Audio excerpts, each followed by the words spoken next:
এখন মধুর বাণী নিয়ে এলো মরুর পাখি, বিশ্বজাহান তারই রূপে মেলল আবার আখি। এখন মধুর বাণী নিয়ে এলো মরুর পাখি, বিশ্বজাহান তারই রূপে মেলল আবার আখি। উঁচু নিচু নাই বেদাবেদ, সব সমান ভুল প্রভেদ। উঁচু নিচু নাই বেদাবেদ, সব সমান ভুল প্রভেদ। আরে আদম হাওয়া হতে পয়দা, আদম হাওয়া হতে পয়দা, এই স্মরণ রাখি। এখন মধুর বাণী নিয়ে এলো মরুর পাখি, বিশ্বজাহান তারই রূপে মেলল আবার আখি।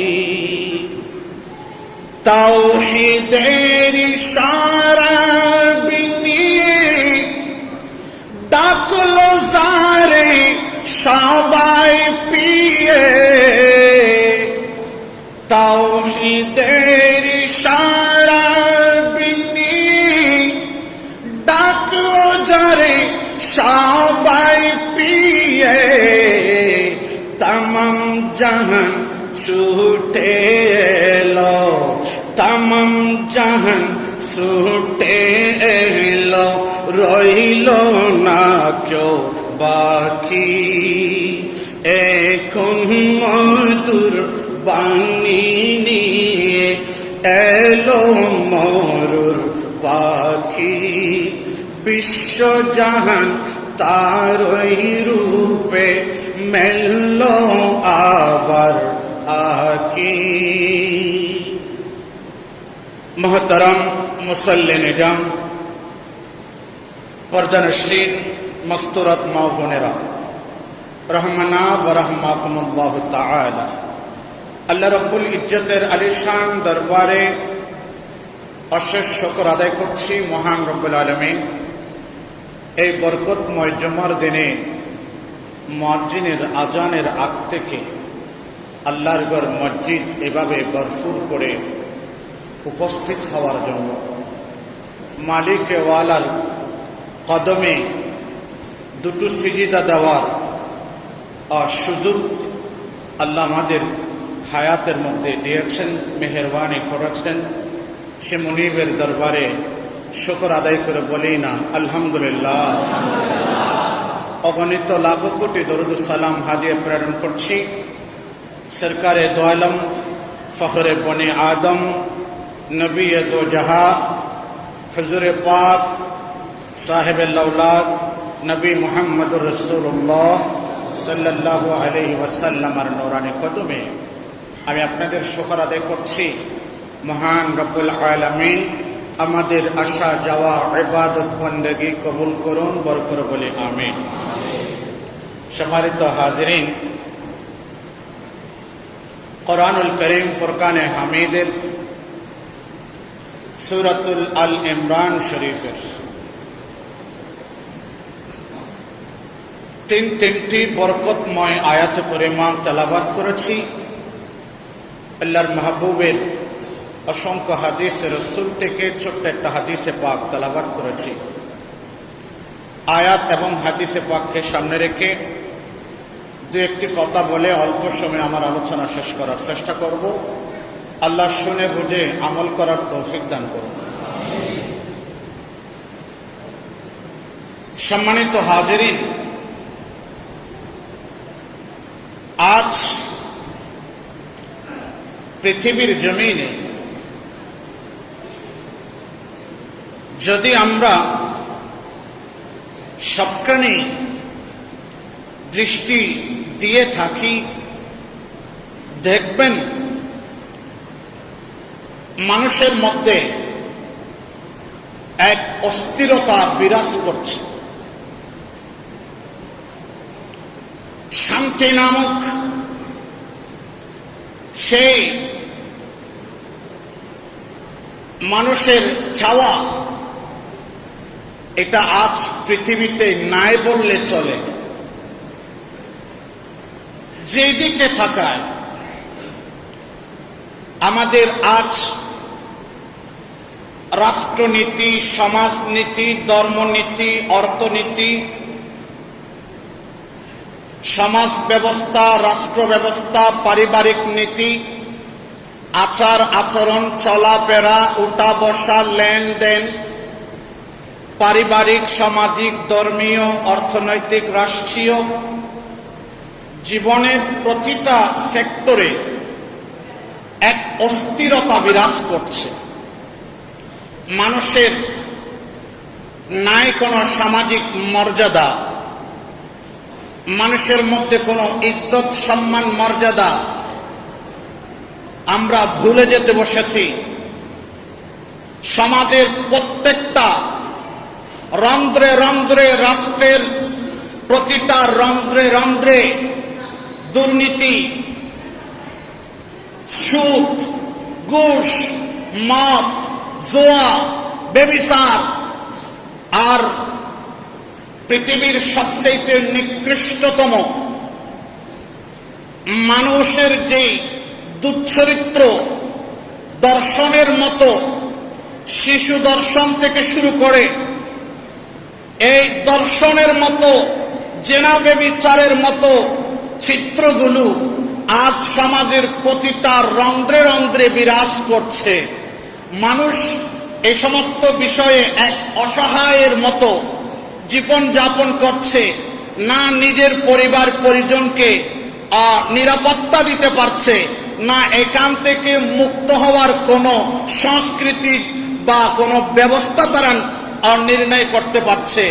বলতে গেলে গোটা পৃথিবী এক অন্ধকার আচ্ছন্ন পরিবেশে উপনীত হয়েছে, এমন এক অবস্থা বর্তমান রয়েছে। ঠিক না? ঠিক কিনা ভাইয়ের আমার? এটা আজকে না, এটা আজ থেকে 1400 বছর পূর্বে গোটা পৃথিবীতে এই অবস্থা তৈরি হয়েছিল। 1400 বছর আগে আরবের মরুভূমিতে শেখ মাওলায়ে কায়নাতের আল্লাহ রব্বুল ইজ্জতের পক্ষ থেকে সাম্য, মৈত্রী, শান্তি সব কিছুর সমাধান স্বরূপ সে রহমাতাল লিল আলামিন রাসূল পৃথিবীর জমিনে তশরিফ আনার পূর্বে এই গোটা কায়নাতে একই অবস্থা ছিল, যাকে সমগ্র ঐতিহাসিকরা এক কথায় বলেছিল আইয়ামে জাহেলিয়া, অন্ধকার যুগ। এই নামে ইতিহাস রচিত হয়েছে।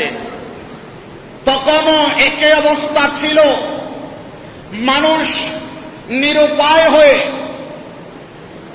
নিবৃত্তে নির্জনে বসে বসে চোখের পানি ফেলে ফেলে আল্লাহর দরবারে কাঁদছিল, আল্লাহ আমাদের এই অবস্থার থেকে কি আমরা মুক্তি পাবো না? আল্লাহ এর সমাধান কি আমরা কোথাও পাবো না? আল্লাহ এই অবস্থার কখন অবসান হবে? এই সমস্যার সমাধান কখন হবে? এটার জন্য মানুষ আর্তনাদ করছিল। শুধু মানুষ না, গোটা পৃথিবীর পশু পাখি, তরুলতা সবাই এই অকলুষিত সমাজ ব্যবস্থা, রাষ্ট্র ব্যবস্থার রোশান আলো পড়ে মালিকের দরজায় নিবৃত্তে ফরিয়াদ করছিল, আল্লাহ আর পারছি না, মালিক তুমি এমন কাউকে পাঠিয়ে দাও যেন আমাদের এই পরিস্থিতি থেকে আমরা মুক্তি লাভ করতে পারি। সুবহানাল্লাহ। অবশেষে 570 খ্রিস্টাব্দে আল্লাহ গোটা পৃথিবীবাসীর, আল্লাহর গোটা কায়নাতের শান্তির দূত বানিয়ে আল্লাহর স্পেশাল বিশেষ বান্দা আল্লাহর মাহবুব সাল্লাল্লাহু আলাইহি ওয়াসাল্লামকে রাহমাতাল লিল আলামিন বানিয়ে আমাদেরকে দান করেছেন। আল্লাহ বলে দিলেন, قد جاءكم من الله نور وكتاب مبين। সুবহানাল্লাহ বলেন। আল্লাহর মাহবুব আসলেন, আমার রাসূল এসে ডাক দিলেন, তাওহীদের শরাব নিয়ে ডাকলো যারে সবাই পিয়ে, বিশ্বজাহান ছুটে এলো, রইল না কেউ বাকি। সুবহানাল্লাহ। এখন মধুর বাণী নিয়ে এলো মরুর পাখি, বিশ্বজাহান তার ওই রূপে মেললো আবার আখি। কবি নজরুল কত সুন্দর করে বলেছেন এগুলো। আমার নবীর নূরানি ছোঁয়া লেগে রাহমাতাল লিল আলামিন রাসূলের আদর্শ পেয়ে গোটা পৃথিবী আবার নতুন রূপে সাজলো। বলেন না, নতুন রূপে সব জায়গায় নতুন বসন্ত শুরু হলো। আল্লাহর কায়নাতের মধ্যে অশান্তির বিধান প্রতিষ্ঠা হলো। সুবহানাল্লাহ। আজ কেন পৃথিবীটা লাগে এত সুন্দর, আজ কেন পৃথিবীটা লাগে এত সুন্দর, সে কোন রূপকার সাজালো এই চরাচর, এসে কোন রূপকার সাজালো এই চরাচর। বড় করে বলুন সুবহানাল্লাহ। আমার নবী রাহমাতাল লিল আলামিন রাসূল পৃথিবীর জমিনে আমার মুস্তাফার আদর্শ দিয়ে, ঈমান ইসলামের বাগান দিয়ে এই অন্ধকার জগৎটাকে এমন ভাবে আলোকিত করলো, এমন ভাবে গোটা জগৎটাকে নবরূপে সাজালো, গোটা কায়নাত থেকে অশান্তি শব্দটা দূরীভূত হলো।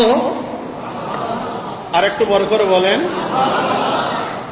যেদিকে তাকায়, যেখানে যায়, সাম্যনীতি, সমাজনীতি, প্রত্যেক বিধান, প্রত্যেক সেক্টরে, প্রত্যেক জায়গায় জায়গায় প্রত্যেক একজন ঈমানদারের বলতে গেলে কমপ্লিট ফুট অফ লাইফ, জীবনের প্রত্যেকটা কর্মকাণ্ড মানুষ কিভাবে চললে, কিভাবে চালালে শান্তি ফিরে আসবে, মানুষ নিশ্চিন্তে বসবাস করবে, হানাহানি থাকবে না, মারামারি থাকবে না, হিংসা বিদ্বেষ থাকবে না, ঝগড়া থাকবে না, দ্বন্দ্ব থাকবে না, চাঁদাবাজি থাকবে না, সন্ত্রাসী থাকবে না, এইভাবে রাষ্ট্র নিয়ে দ্বন্দ্ব থাকবে না। সব কিছুকে এমন ভাবে আমার রাসূল সাজিয়ে দিলেন, গোটা পৃথিবী শান্তি হয়ে গেল। ঠিক না ঠিক বলেন? হঠাৎ করে আস্তে আস্তে যুগের বিবর্তনে, সময়ের পরিক্রমায় আমাদের মধ্যে এখন নতুন করে আবার একই অবস্থা দেখা যাচ্ছে। ঠিক না ঠিক বলেন না? যেটা ওই জাহেলিয়া যুগে ছিল সেটা আজ আবার নতুন করে শুরু হয়েছে। বলেন না, নতুন করে কি হয়েছে? শুরু হয়েছে। এই অশান্তি, অধঃপতন, সম্মান মর্যাদা, ইজ্জতহানি যে অবস্থা আমাদের মধ্যে তৈরি হয়েছে বর্তমান সময়ে, এগুলো সবগুলোর শিকার কিন্তু মুসলমান। কথা বলেন, সবগুলোর শিকার কারা? আজ যদি বলেন পৃথিবীতে অধঃপতন জাতি যারা স্বর্ণ শিখরে ছিল আর এখন সর্বনিম্ন পর্যায়ে এসে পৌঁছেছে, এরা কারা? এক বাক্যে উত্তর হবে মুসলমান। ঠিক না ঠিক বলেন? আজ গোটা পৃথিবীতে যদি বলেন অপদস্থ কারা, উত্তর আসবে? কথা বলেন না, উত্তর কে আসবে? মুসলমান। যদি বলেন পৃথিবীতে আজ সম্মান মর্যাদা ইজ্জত সবকিছু কারা হারিয়েছে? মুসলমান বলেন না, হারিয়েছে কারা?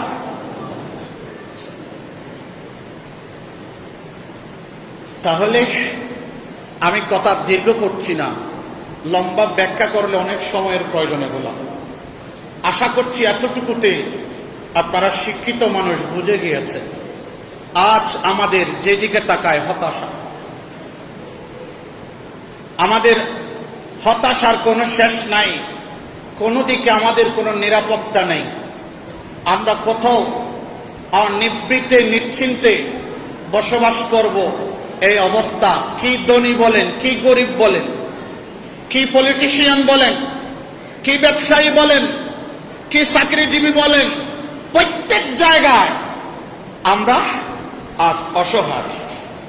আমরা আজ নির্যাতনের শিকার, নিপীড়নের শিকার, অত্যাচারের শিকার, জুলুম নির্যাতনের শিকার, নিজের অধিকার থেকে বঞ্চিত। ঠিক না ঠিক বলেন? কোথাও আমরা নিজেদের অধিকার, নিজেদের হক, নিজেদের আত্মমর্যাদা কোথাও আমরা পাচ্ছি না। সব জায়গায় আমাদের হাহাকার বিরাজ করছে। তাহলে আমাদের চিন্তা করা উচিত, এই অবস্থা কি চলতেই থাকবে?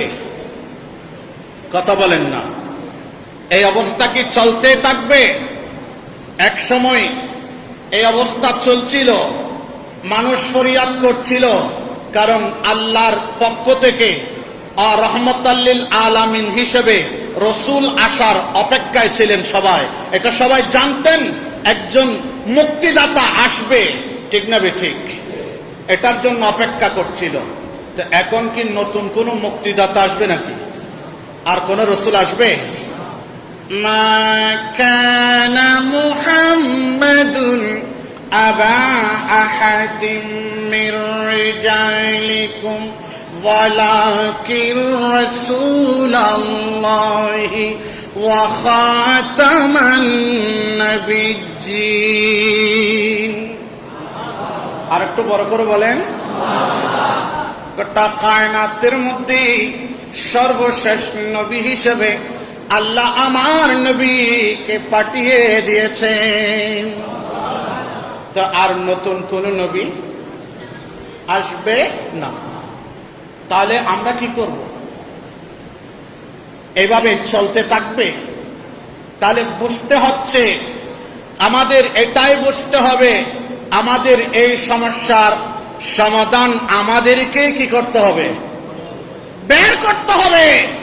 যদি বের করতে নাই পারি, তাহলে দিন দিন অবস্থা আরো বলেন না নাজুক হবে। ঠিক না ঠিক বলেন না? একটা রোগ যখন আপনার মধ্যে ছড়িয়ে গেছে, শরীরের সব জায়গায় যখন রোগ ছড়িয়ে গেছে, এই রোগের চিকিৎসা আপনাকে অবশ্যই বলেন না করতে হবে। যদি চিকিৎসা আপনি বলেন আমি করব না, তাহলে লাভ হবে না ক্ষতি হবে। যত তাড়াতাড়ি চিকিৎসা করতে পারেন তত তাড়াতাড়ি সুস্থ হওয়ার সুযোগ আছে। যদি এমন অবস্থায় পৌঁছে যায়, শেষ দরজায়, তাহলে আর চিকিৎসা করলেও হয়তো বাঁচার সুযোগ। মালাকুল মউত সামনে যখন এসে যাবে, দুনিয়ার সব ডাক্তার সামনে ডাকলেও এই সুযোগ হয়তো আপনি আর কথা বলেন না ভাই পাবেন না। ঠিক না ভাই? ঠিক পাবেন। ফাইদা জাআ আজালুহুম লা ইস্তাখিরুনা সাআতান ওয়া লা ইস্তাকদিমুন।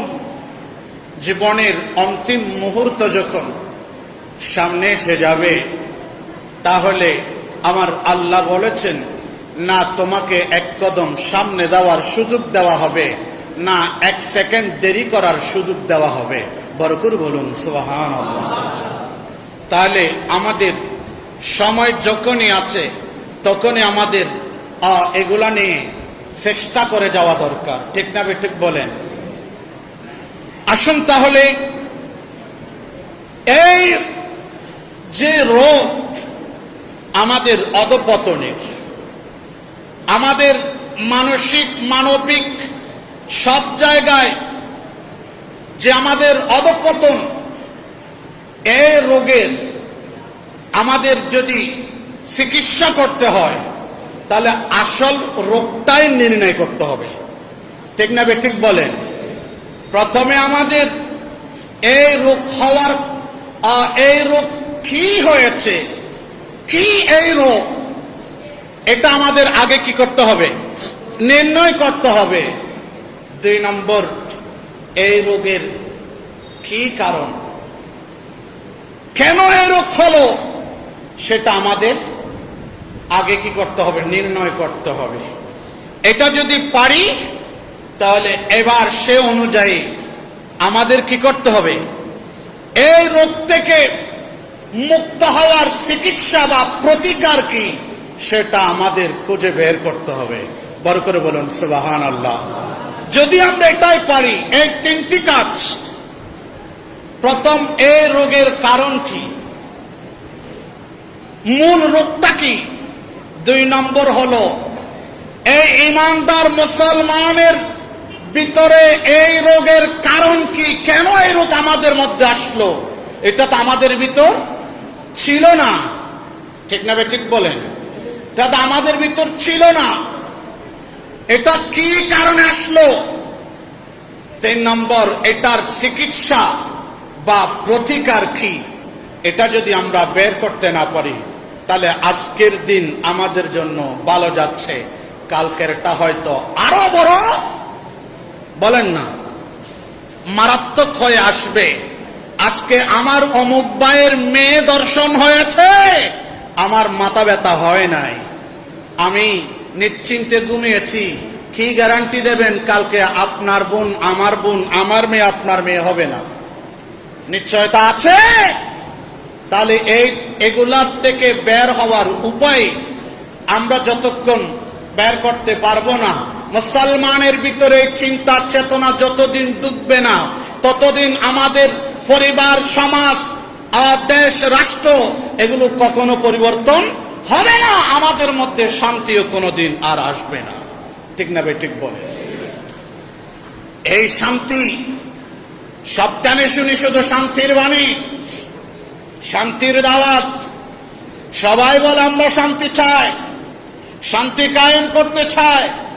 সরকার বলুন, মন্ত্রী বলুন, মিনিস্টার বলুন, রাজনীতিবিদ বলুন, সমাজসেবক বলুন, সবার টার্গেট, সবাই বলে আমরা সমাজে শান্তি চাই, কল্যাণ চাই, আমরা শান্তি এবং কল্যাণের জন্য কাজ করছি। তাহলে এতগুলো শান্তির দূত থাকতে এতগুলো শান্তি চাওয়া মানুষ থাকতে এত অশান্তি ছড়ালো কিভাবে? ঠিক না ঠিক বলেন না? যার কাছে যায় সেই বলে আমরা কি চাই? শান্তি চাই। সবাই বলে আমরা শান্তির জন্য কাজ করছি। বাবা বলে আমি পরিবারের শান্তির জন্য কাজ করছি। বড় ভাই বলে আমি ছোট ভাই বোনদের জন্য শান্তির জন্য কাজ করছি, তাদের নিরাপত্তার কাজ করছি। ইমাম সাহেব বলে আমি শান্তির জন্য কাজ করছি। সমাজপতি বলে আমি শান্তির জন্য কাজ করছি। মেম্বার বলেন, চেয়ারম্যান বলেন, মন্ত্রী বলেন, মিনিস্টার বলেন, রাজনীতিবিদ বলেন, অশিক্ষিত সমাজ বলেন, সবাই বলে আমরা শান্তির জন্য কাজ করছি। আর একটা দেশের 15 কোটি 18 কোটি মানুষ সবাই বলে আমরা শান্তির জন্য কাজ করছি। তাহলে ওই সমাজে এত অশান্তি কিভাবে? ঠিক না ঠিক বলেন? কেউ লেখালেখি করছে, এই অশান্তির মূলে হলো অর্থ। সমাধান দিল, মানুষ যদি অর্থনৈতিকভাবে স্বাবলম্বী হয় সব অশান্তি কি হয়ে যাবে? চলে যাবে। আর কেউ বলল অশান্তির মূলে হলো ক্ষমতা। যদি মানুষ মুসলমান যদি ক্ষমতায় যায় তাহলে সব সমস্যার কি হয়ে যাবে? কথা বলেন না, সমাধান হয়ে যাবে। আর কেউ বললেন সব সমস্যার সমাধান হলো মাইক। কথা বলেন না, এরকম আছে না? উল্টা পাল্টা করবে, কি দেবে? মাইক। তরবারি হাতে না বিজয় লাভ করবে। এইরকমও বিভিন্ন ফিলোসফি বিদরা আমাদেরকে কিন্তু এরকম দর্শন দিচ্ছে। নিত্য নৈমিত্তিক পেপার পত্রিকা আর টিভির টক শো, বিজ্ঞাপন, বিজ্ঞপ্তি সব জায়গায় দেখবেন এক একটা বড় বড় বুদ্ধিজীবীদের কি কথা বলেন না, দার্শনিক স্বরূপ আমাদের সমস্যার সমাধানের এক একটা পয়েন্ট। তো এত কিছুর পরও হচ্ছে না বাড়ছে, এটা আমি বলবো এটার মূল কারণ এক জায়গায়। এটা হলো আমাদের এই সমস্ত বুদ্ধিজীবীদের এই বিধান দেওয়া এই নীতিগুলা ওই রকমই দুধের শিশুর পেটের ব্যথায় কাঁপছে। দুধের শিশু কি কাঁপছে? পেটের ব্যথায় কাঁপছে। আর অবুঝ মা সন্তানকে কান্না বন্ধ করার জন্য মুখের মধ্যে দুধ লাগিয়ে দিল। ঠিক না ঠিক বলেন? কি এরকম হয় না? দেখা যায় কিছুক্ষণ দুধ পেয়ে সন্তান কিছুক্ষণ চুপ থাকলেও পরক্ষণে এই ব্যথা কমে না, আরো বাড়ে। বরং দুধ খাওয়ার ফলে তার ব্যথাটা আরো বেড়েছে। উচিত ছিল ওই পেটের গ্যাস বা যে কারণে ব্যথা হচ্ছে সেই জলব দিয়ে আগে তাকে কি করা, রোগের চিকিৎসা করা, তারপর হয়তো দুধ খেলে উপকার পেত। আজ আমাদের অবস্থা সেটাই হয়েছে। এখন যদি সত্যিকারের সমাধানের কথাটা বলি, সত্যিকারের সমাধানের কথা যে বলে না এরকম কিন্তু না, কিন্তু যারা আসল সমস্যার সমাধানের কথা বলে আমাদের বর্তমান শিক্ষিত সমাজের কাছে, আমাদের বর্তমান স্মার্ট ডিজিটাল যুগের স্মার্ট মানুষের কাছে এরা আনকালচার, এরা ব্যাকডেটেড, এরা সমাজের মধ্যে অবহেলিত, অপমানিত, তুচ্ছ তাচ্ছিল্যের শিকার হয়ে আছে, উপহাসের পাত্র বানিয়ে রেখেছে এদেরকে। ঠিক না ঠিক বলে? এই সমস্যার সমাধানের কথা যদি বলি, ছোট্ট একটা শেখ সাদির গল্প দিয়ে বলি। শেখ সাদি আলাইহির রহমান একদিন বলেছিলেন, একজন বৃদ্ধ মানুষ ডাক্তারের কাছে আসলো। কার কাছে? একটু কথা বলেন না, একটু দর্শন করুন। তুমি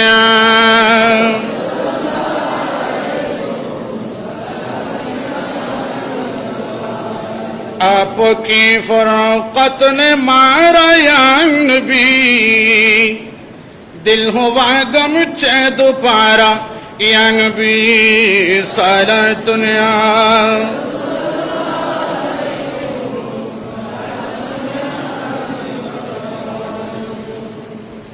সম্মানিত হাজিরিন, আসলে এই ব্যাখ্যা অনেক লম্বা, আমি কিভাবে বলি, সামান্য একটু ইশারা দিয়ে বলি।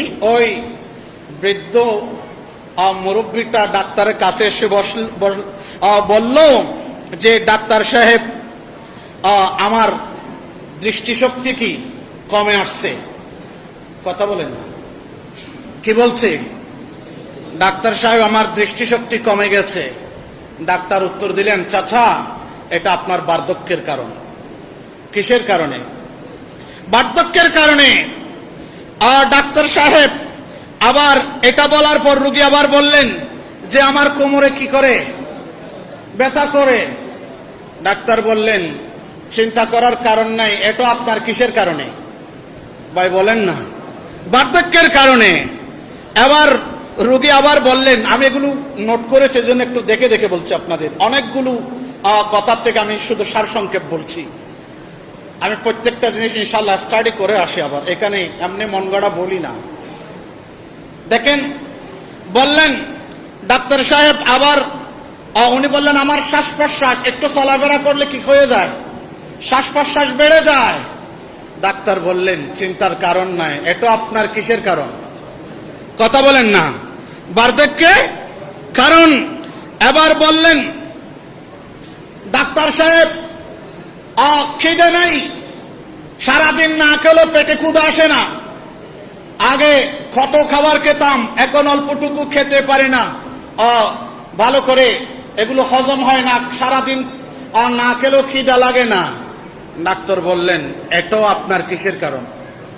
বা একটু বলেন না, বার্ধক্যের কারণ। তখন মুরব্বী এতক্ষণ কি ছিল, ধৈর্য ধারণ করেছিল, এখন রেগে গেছে। এখন রেগে গিয়ে বলে, এ ডাক্তার, তুমি কিসের ডাক্তার হয়েছো? তোমার ডাক্তারের বইতে বার্ধক্য ছাড়া আর কিছু পড়ো নাই? বলেন না, তোমার ডাক্তারের বইতে বার্ধক্য ছাড়া আর কি কিছু নাই নাকি? এটা বললো বার্ধক্য, এটাও বললো বার্ধক্য, সবগুলো শুধু বার্ধক্যের কারণ। তোমার ডাক্তারের সাবজেক্টে মনে হয় বার্ধক্য ছাড়া আর কিছু তুমি পড়ো নাই। তখন ডাক্তার সাহেব হেসে বলেছিল, এই যে চাচা, আপনি যে অকারণে বিনা অপরাধে আমার উপর রেগে গিয়েছেন, এটাও কিন্তু আপনার বার্ধক্যের কারণ। সুবহানাল্লাহ বলেন না, ঠিক না বে ঠিক? সেজন্য মূল কথায় আসি। হে পৃথিবীর মানুষ, দুনিয়ার জমিনে কত ফিলোসফির, কত রাজনৈতিকবিদ, কত দার্শনিক, কত সমাধান শান্তির দিচ্ছে, আসলে এগুলো সব ওই রকমই। ওই যে দুগ্ধপুষ্য শিশুকে পেটের ব্যথায় মা যেভাবে কি দে, দুধ দে, এটার মতোই। কিন্তু সব সমস্যার, সব রোগের গোড়া, যেভাবে একজন বৃদ্ধ মানুষের সব রোগ হওয়ার মূল হচ্ছে তার বার্ধক্যতা। ঠিক না বে ঠিক বলেন? ঠিক তেমনি ভাবে আমার আল্লাহ বলেছেন, হে পৃথিবীর মানুষ, তোমরা এক সময় অশান্তিতে ছিলে, গোটা পৃথিবী অশান্তি ছিল, অন্ধকারে নিমজ্জিত ছিল। সে অন্ধকার থেকে আমি আল্লাহ তোমাদের সমাধান স্বরূপ একটা বিধান তোমাদেরকে দিয়েছিলাম। সেই বিধানের নাম, যেটা খুতবার আয়াতে করিমা তালাবাত করেছি, আমার আল্লাহ বলেছেন, বিসমিল্লাহির রহমানির রহিম, ইন্নাদ-দীনা ইনদাল্লাহিল ইসলাম।